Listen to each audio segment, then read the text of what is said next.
जनसुराज के संस्थापक और नेता प्रशांत किशोर ने एक बार फिर नीतीश सरकार और एनडीए पर जमकर हमला बोला है। उन्होंने अमित शाह पर भी जमकर हमला बोला। बिहार में चल रहे एसआईआर को लेकर चुनाव आयोग और एनडीए की सरकार को जमकर खरी खोटी सुनाई। साथ ही सीतामढ़ी में उन्होंने युवाओं और लोगों से कहा कि नीतीश सरकार ने पिछले कुछ दिनों में जिन भी योजनाओं को और बिहार के वासियों के लिए जो भी तोहफा दिया है, जिन भी चीजों को मंजूरी दी है, खासकर डोमिसाइल नीति की बात करते हुए उन्होंने कहा ये सब जनसुराज के होने का फायदा है जो बिहार वासियों को मिल रहा है। उन्होंने साफ तौर पर कहा कि जनसुराज ने आवाज उठाई जिसकी वजह से नीतीश सरकार को इन सारे वादों पर मुहर लगाना पड़ा। प्रशांत किशोर ने क्या कुछ कहा, आप सुनिए। बिहार में डोमिसाइल नीति नहीं लागू हुआ है, सिर्फ अगली बार जो परीक्षा टीआरई 4 है उसके लिए लिमिटेड किया गया है। ये लोगों को बेवकूफ़ बनाने के लिए 3 लाख शिक्षकों की बहाली हो गई, उसमें ज़्यादातर बिहार के बाहर के लोगों का हो गया।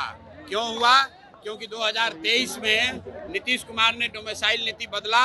इसलिए बदला कि 24 में लोकसभा का इलेक्शन था, देश भर में प्रधानमंत्री बनने के लालच में बिहार के युवाओं का नौकरी छीन कर दूसरे राज्य के युवाओं को नौकरी दे दिए। अब बिहार में विधानसभा चुनाव है तो कह रहा है कि टीआरई 4 में डोमिसाइल का चेंज किया जाएगा।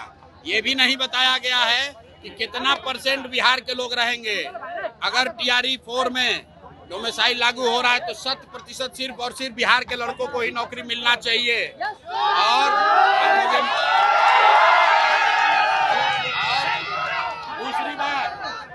दूसरी बात बिहार के युवाओं को ये समझना है कि एक जनसुराज के खड़ा होने से, एक विकल्प आने से 400 रुपया का पेंशन बढ़ के 1100 हो गया, रसोईया का सैलरी दुगना हो गया।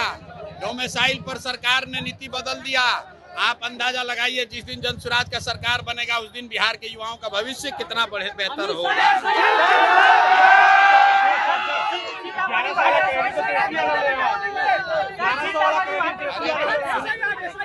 ऐसा है, क्रेडिट कोई भी ले, बिहार का एक एक आदमी जानता है कि 20 बरिस से यहाँ पर बुजुर्गों को, दिव्यांगों को, विधवाओं को 400 रुपया मिल रहा था। उस 20 साल में 3 बरस तेजस्वी यादव भी सरकार में थे, 1 रुपया नहीं बढ़ाया। लेकिन जनसुराज की जो व्यवस्था अभी बन रही है, ये जनसुराज का डर नहीं है, लोगों का डर है। इतना डरा हुआ है नीतीश कुमार, इतने डरे हुए हैं कि अगर हम नहीं बढ़ाएंगे पेंशन तो लोग हमको हटा देगा। लेकिन अब जनता मानने वाली नहीं है, अब मानने वाला नहीं है, हटाएगा ही हटाएगा। सुनिए, एसआईआर के लिए सुनिए, एसआईआर में भाजपा के कहने पर भाजपा के साथ मिली भगत करके इलेक्शन कमीशन यहाँ से गरीब, वंचित, मुसलमान जो बाहर प्रवासी मजदूर हैं उनका नाम काटने का कोशिश कर रहा है। लेकिन किसी को डरने का जरूरत नहीं है।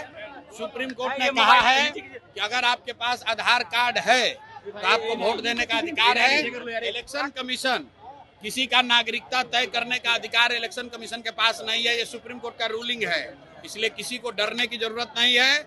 सब भाई मिलकर वोट सबको देना है। और दूसरी बात, अगर 10-20 को नाम कट भी जाएगा तो भी मैं भाजपा को ये बताना चाह रहा हूँ कि जितने लोगों का नाम रह जाएगा वही तुमको हराने के लिए काफी है।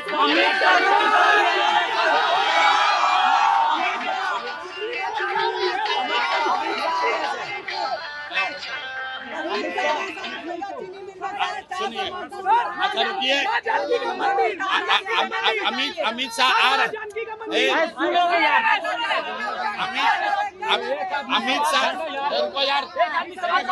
अमित शाह आ रहे हैं तो अरे सुनो, अमित शाह, मोदी और राहुल गांधी, आप सबको ये पूछना है कि चुनाव के अलावा अगर अमित शाह, राहुल गांधी और मोदी एक रात भी बिहार में बिताए हो चुनाव के बाहर तो हमको बता दीजिए।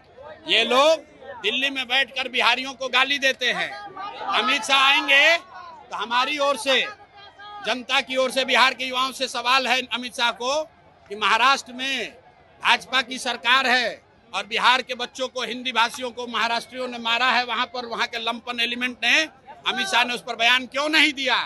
और अगर बिहार के बच्चे महाराष्ट्र में मारे गए उस समय आप मुंह नहीं खोल रहे थे और यहाँ वोट लेने के लिए आकर सीतामढ़ी में भाषण दीजिएगा तो कोई मानने वाला नहीं है। तो हमने सुना किस तरीके से प्रशांत किशोर ने एनडीए सरकार, अमित शाह और नीतीश कुमार को पूरी तरह घेरा है। बिहार वासी उनकी बात को किस तरीके से लेते हैं और आगामी बिहार विधानसभा चुनाव में जनसुराज का परफॉर्मेंस कैसा रहता है, ये तो देखने वाली बात होगी। बिहार की तमाम खबरों और अपडेट्स के लिए बने रहे हमारे साथ, देखते रहे नवचेतना टाइम्स।